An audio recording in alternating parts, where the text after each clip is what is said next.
నమస్కారం వార్తలకు స్వాగతం. ముందుగా ముఖ్యాంశాలు. అయోధ్యలో ఘనంగా బాలరాముడి ప్రాణ ప్రతిష్ఠ.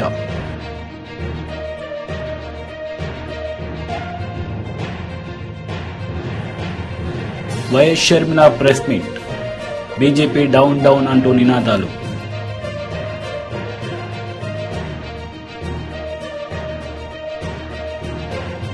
అయోధ్య బాలరాముడి ప్రాణ ప్రతిష్ఠలో పీఎం మోడీ పాల్గొన్నారు. శ్రీరాముల వారికి ఘనంగా పూజలు చేశారు.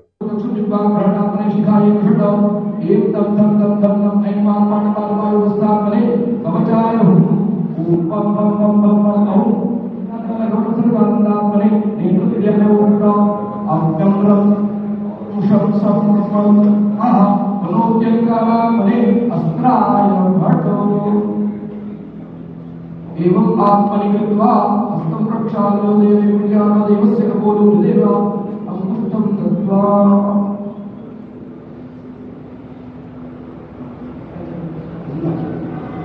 आम्रीं प्रों यं रं लं वं शं शं सं हं वं शं हंसा रामचन्द्रस्य प्राणाय प्राणाः ॐ आम्रीं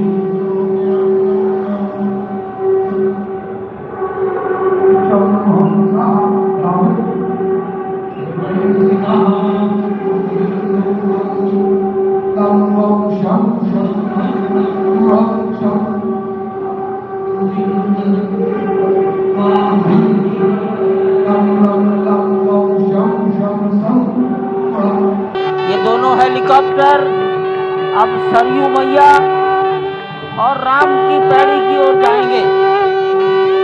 वहीं पर संपूर्ण भारत और संसार के मीडिया कर्मी अर्थात electronic media, print media, social media, YouTubers सब वहीं पर एकत्रित हैं।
रघुपति राघव राजा राम पतित पावन सीताराम।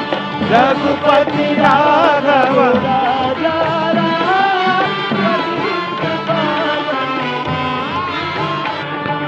सीताराम। सीताराम सीताराम भज प्यारे तू सीताराम सीताराम सीताराम भज प्यारे तू सीताराम रघुपति राघव राजा राम पतित पावन सीताराम रघुपति राघव राजा राम पतित पावन सीताराम रघुपति राघव राजा राम पतित पावन सीताराम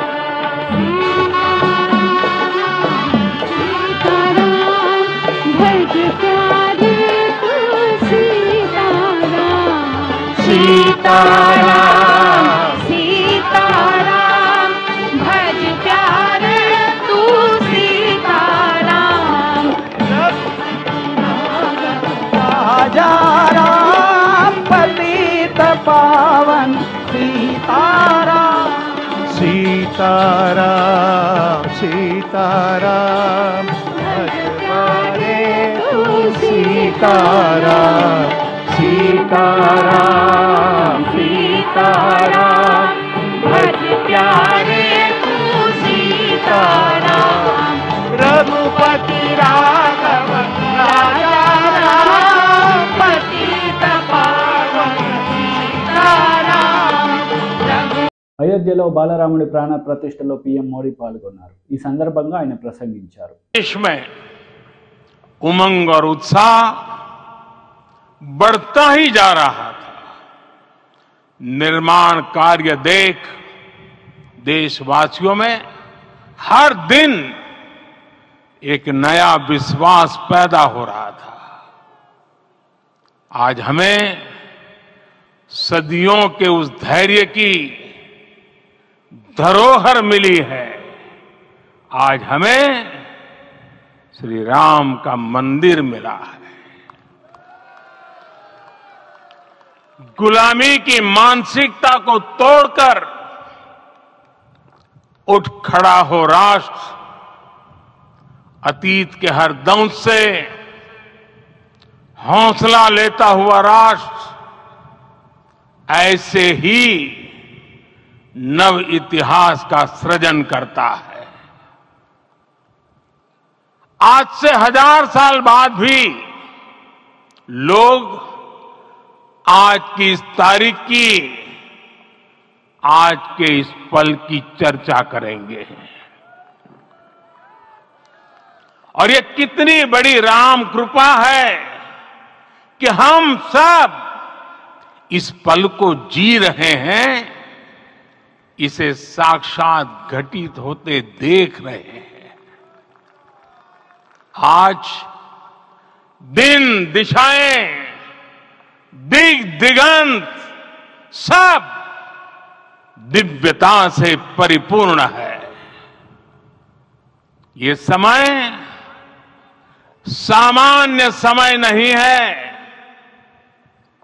ये काल के चक्र पर सर्वकालिक शाही से अंकित हो रही अमिट स्मृति रेखाएं हैं।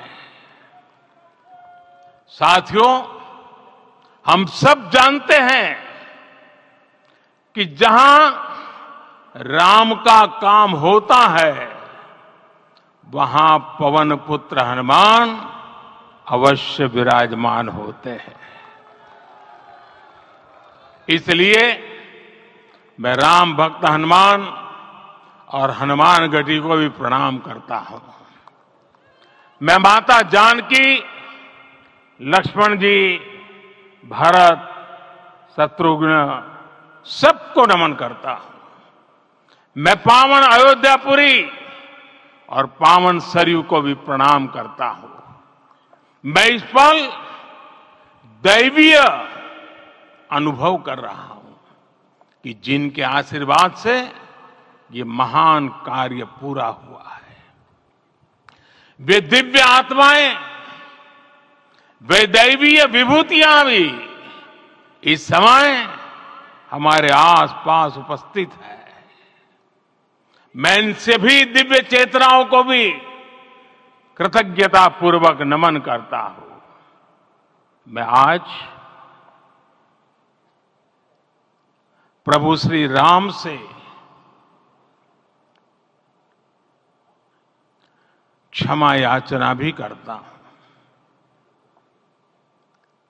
हमारे पुरुषार्थ, हमारे त्याग, तपस्या में कुछ तो कमी रह गई होगी कि हम इतनी सदियों तक ये कार्य कर नहीं पाए। మాజీ మంత్రి నిరంజన్ రెడ్డి మీడియా సమావేశం నిర్వహించారు. ఈ సందర్భంగా పలు అంశాలపై ఆయన మాట్లాడారు.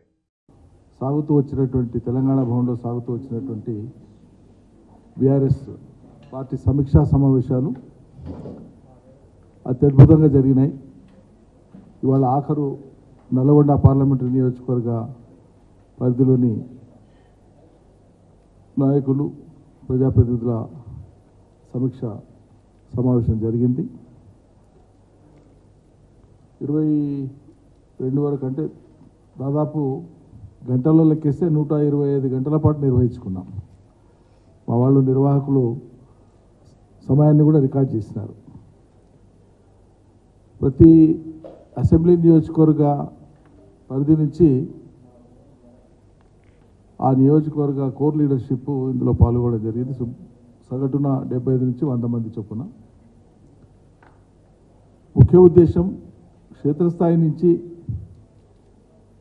పార్టీ శ్రేణుల యొక్క ఫీడ్బ్యాక్, వాళ్ళ మనోగతం. ఎందుకంటే వీళ్ళు నిత్యం కార్యకర్తలు, నాయకులతో పాటు ప్రజల మధ్యలో ఉండేటువంటి వాళ్ళు కాబట్టి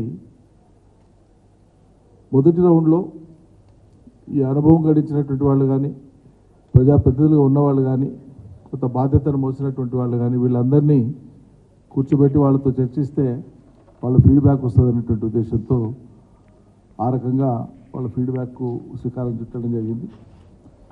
ఈ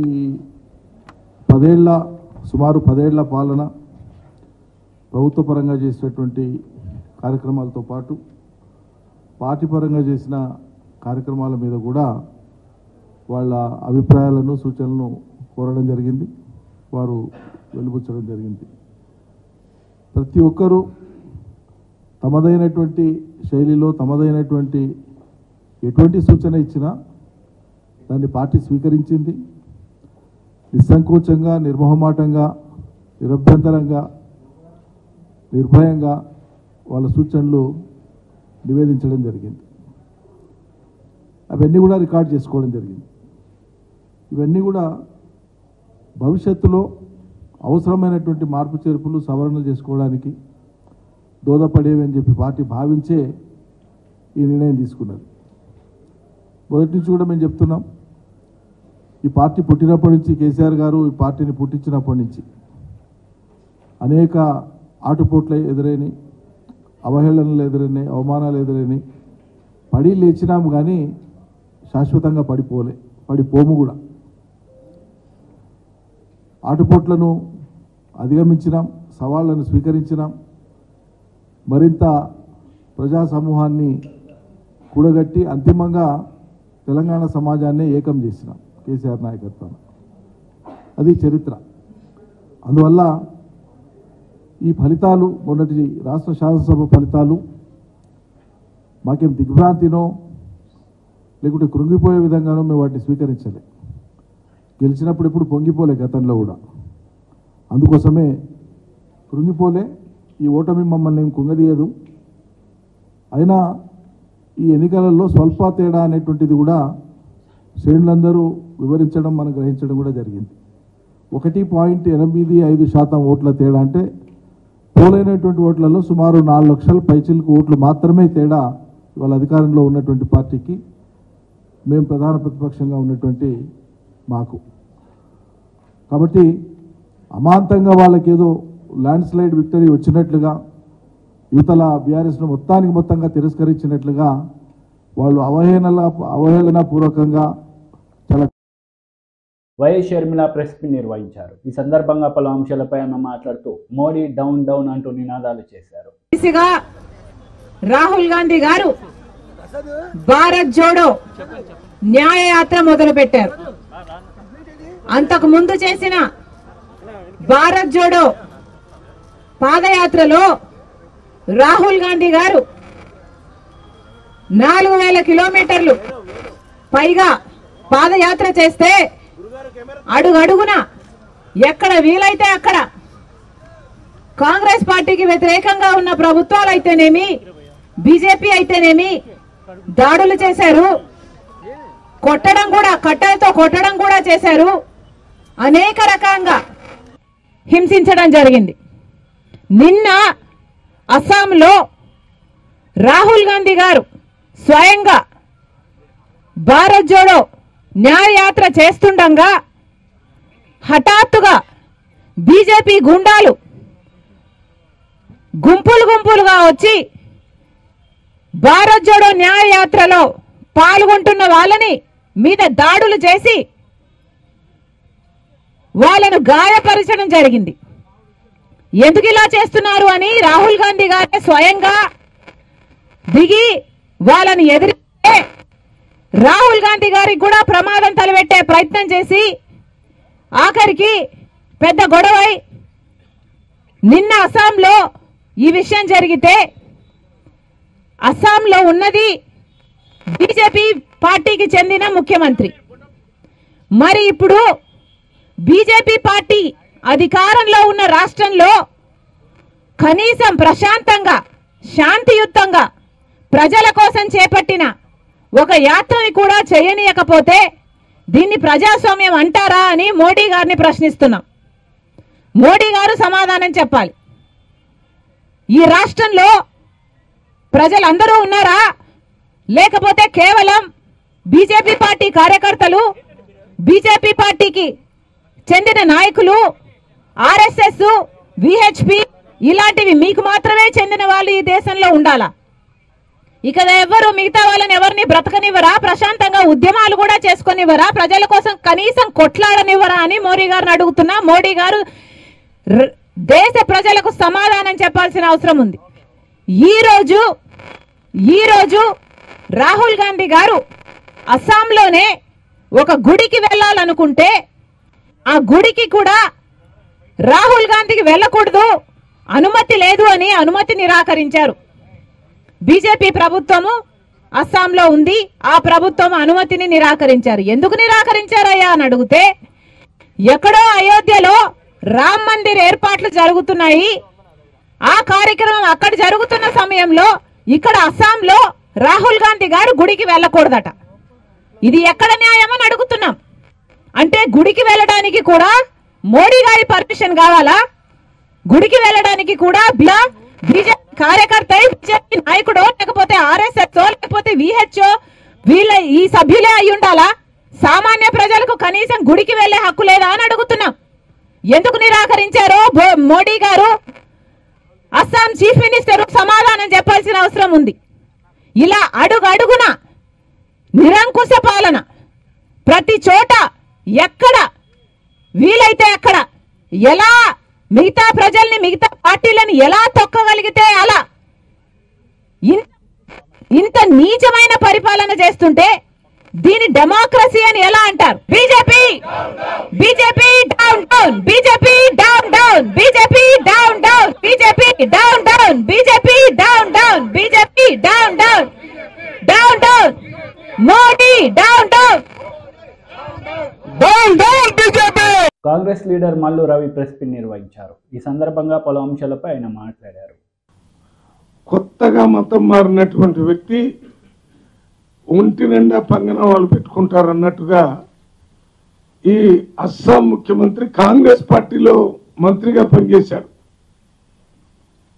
కాంగ్రెస్ పార్టీ నుంచి పార్టీ మారి బీజేపీలో పోయి శర్మ గారు అక్కడ ముఖ్యమంత్రి అయ్యి ఏ రాష్ట్రంలో కూడా భారత్ జోడో యాత్రలో ఎక్కడ యాత్ర మీద దాడి జరగలేదు. 4500 కిలోమీటర్ల పాదయాత్ర చేస్తే ఎక్కడా జరగలేదు. ఇక్కడ బస్ యాత్ర పాదయాత్ర రెండుతో అస్సాం రాష్ట్రంలోకి వస్తే ఈ పాత కాంగ్రెస్ నాయకుడు కొత్త బీజేపీ నాయకుడు బీజేపీ మోడీకి నేను మామూలు బీజేపీ కంటే ఎక్కువ పెద్ద అని చూపించడానికి రాహుల్ గాంధీ పాదయాత్ర బస్ యాత్ర మీద దాడి చేయటం జరిగింది. దాని మీద తీవ్రంగా మేము ఖండిస్తున్నాం. దాన్ని కాంగ్రెస్ పార్టీ కార్యకర్తలు అక్కడున్న ప్రజలు తీవ్రంగా వ్యతిరేకించి వారి బస్ యాత్ర కొనసాగుతుంది. ఎన్ని అడ్డంకులు వచ్చినా అక్కడ దేవాలయ సందర్శనం కూడా అస్సాంలో రాహుల్ గాంధీ గారు చేశారు. రాహుల్ గాంధీ గారు కాంగ్రెస్ పార్టీ నుంచి ఏ రకంగా అయితే అస్సాంలో దేవాలయం సందర్శించారో, రామాలయం ప్రారంభించడానికి ముందు తమిళనాడులో ఒక దేవాలయం, కేరళలో ఒక దేవాలయం, ఇంకా వేరే దగ్గర దేవాలయాల్లో మన ప్రధానమంత్రి గారు కూడా వారు కూడా ఆ దేవాలయాల్ని సందర్శించి దేవుడు దర్శనం చేసుకుని దేవుడిని ప్రార్థించారు. అదే రకంగా కాంగ్రెస్ పార్టీ కూడా ఈ పాదయాత్రలో రాహుల్ గాంధీ భారత్ జోడో న్యాయ యాత్రలో కూడా ప్రజలందరికీ మేలు జరగాలని ఆ రాముని కోరుకుంటున్నారు. మార్గమధ్యంలో వచ్చిన భారతీయ దేవాలయాలన్నింటిలో కూడా రాహుల్ గాంధీ గారు వారితో పాటు కాంగ్రెస్ పార్టీ నాయకులందరూ ప్రజలకు మేలు జరగాలని, న్యాయం జరగాలని కోరుకుంటున్నారు.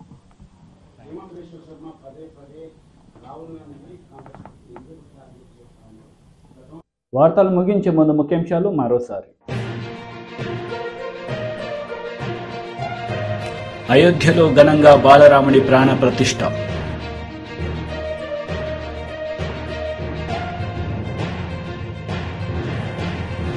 YS Sharmila press meet.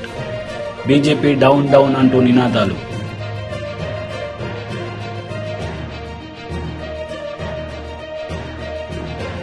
ఈ వార్తలు ఇంతటితో సమాప్తం. తిరిగి ప్రసారమయ్యే వార్తలు మళ్ళీ కలుద్దాం. అంతవరకు సెలవు. నమస్తే.